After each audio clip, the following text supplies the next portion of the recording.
I'm going to introduce you very quickly to Richard Lochhead, who is Cabinet Secretary for Rural Affairs and Environment here in Scotland. We've just had a fantastic little chat, some good humour, and hopefully he's not going to say too many of my little anecdotes that have come out from that, but I'm going to hand straight over to Richard. Thank you very much.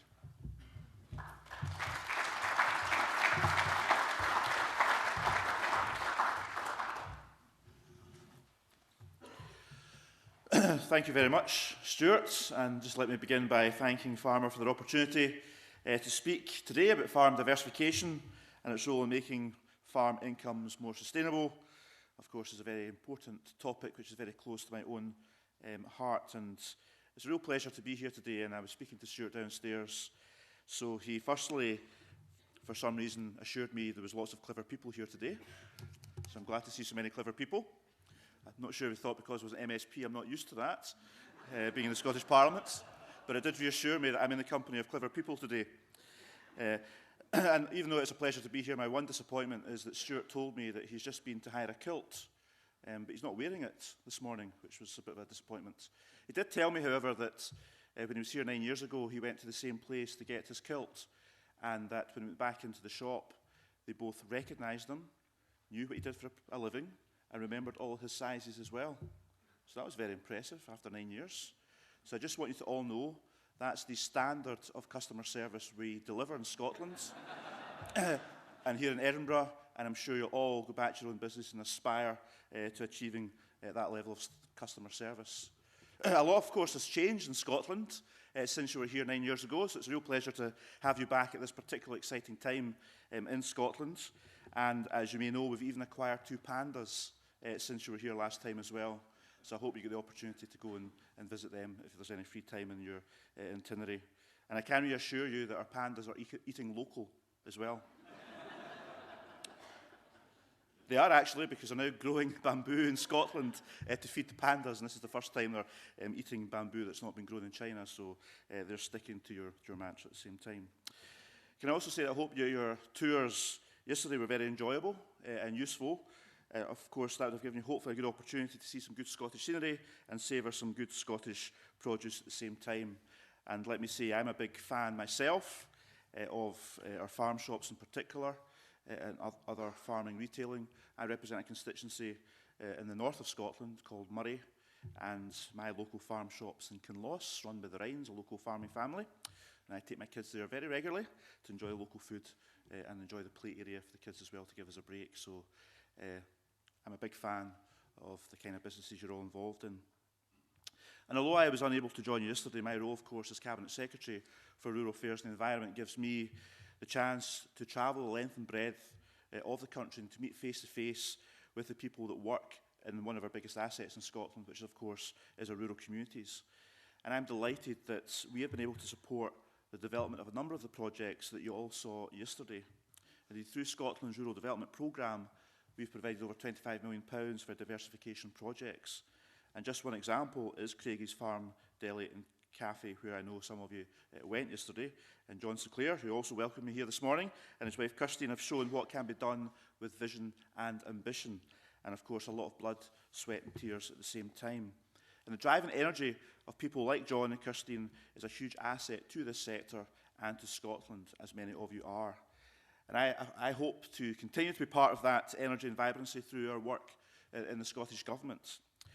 Our rural communities, our farmers, our crofters and our smallholders all contribute to rural Scotland, but of course our contribution goes much wider than that. You contribute to tourism, retailing, education and entertainment. Through your efforts on and off farm, you all make a difference. You have changed people's perceptions of what really happens in our countryside. You're often the glue that binds many of our rural communities together. And of course, importantly, you help bridge the gap between producer and consumer, and you take the countryside into our towns and our cities, and often into our classrooms as well.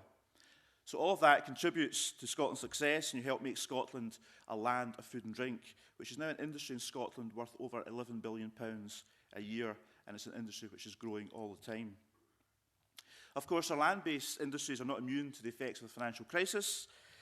However, the latest Lloyds Bank Agricultural Survey, which was just published yesterday, has indicated that profitability is increasing, But it's worth noting that nearly half of all businesses had income from non-farming sources, which highlights the importance of diversification and adding value to the modern farm. So that means our rural and land-based sectors are offering a different way to shop and better value and high-quality products and services in spades. We have encouraging signs that demand for local produce from our farm shops and farmers' markets are holding up very well. That's certainly a vote of confidence in Scotland's and the wider UK's primary producers. So it's important that crofters and farmers continue to adapt to the world around them and our changing markets. Diversification energises and invigorates our farming industry, and that in turn helps make the agricultural sector an attractive place to work and the rural sector an attractive place to live, especially, of course, for our young people. And why is that important? Well, we are told time and time again that the average age of the farmer is far too high, an issue certainly not unique to Scotland or indeed the rest of the UK, and quite often farmers have no obvious successor. So it's vital that we create a sustainable, diverse farming business that attracts our young people. And that means our farms and crofts have never been more important. Scotland is able to produce world-class produce from the hard work of our talented farmers, but we can do so much more in terms of adding value. So it's very encouraging to see that you share that vision also, and that's why you have endeavoured to open up farm shops and run farmers' market stalls. And that's why you've opened up your farms for pick your own and diversified into providing B&B for tourists with other accommodation opportunities as well. And that's why you've learned new skills such as in butchery and cheese making and helping to make, again, as I said before, Scotland a land of food and drink. So we all have a role to play in promoting that reputation, be it through the produce we sell at farmers' markets or even the breakfast we serve in our B&Bs, or be it through making the best advantage of Scotland's spectacular natural assets to grow our rural economy. And you all do this because you have a belief. You believe in a better life and a fairer life for yourself and our young people. And I make it my job to support any sustainable farm business diversification where I can, because I also share that belief as well.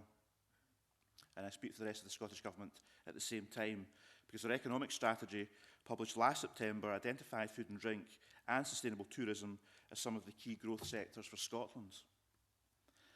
And we're helping that growth. Alongside the £25 million for diversification I mentioned, we have also awarded over £30 million worth of grants through our Food Processing and Marketing Cooperation Grant Scheme to support small and medium enterprises. And that money has facilitated many farmers to add value to their primary products and also produce new innovative products such as the black and gold rapeseed oil in East Lothian, which I was speaking to the owners about just recently. And of course, black and gold rapeseed oil was launched at a farmer's market. And farmers' markets have always been, in my view, somewhat of a flagship for our local food sector in Scotland. And that's again why we provided funding of around £200,000 towards the formation of the Scottish Farmers Markets Partnership. And the partnership have been increasing the numbers of farmers involved in farmers' markets, as well as increasing the number of markets themselves and seeking ways to make farmers' markets a more permanent shopping fixture in many of our communities.